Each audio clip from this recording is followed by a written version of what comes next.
gönlümü sığmazam. Seni suyum sen de büyür cazam. Sevgim benim sen gönlümü cazam. Sezimlerine taştık benim yürümüm. Seni görür seni kara kurmasam. Karlayınlara canım kayda yürüdüm buralardan.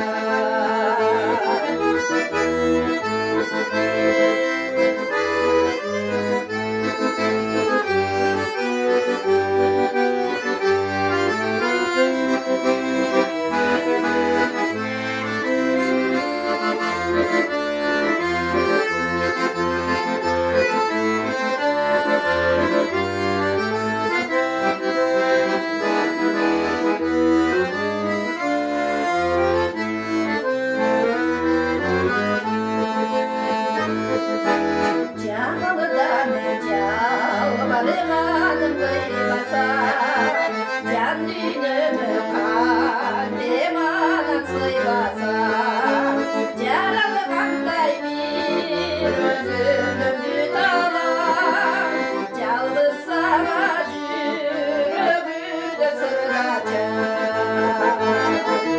Seni suyum seni büyümü cazam, sevgim benim sen gönlümü cazam. Sezimlerine taştık vermek yürümüm, seni görüp seni kara bulmasam. Karlayın kara canım kayda yürüdüm buralardan. Seni suyum sen de büyümür cazam. Sevgi benim sen gönlümü cazam. Sezimlerine taştık vermek yürümüm, seni görüp seni kara bulmasam.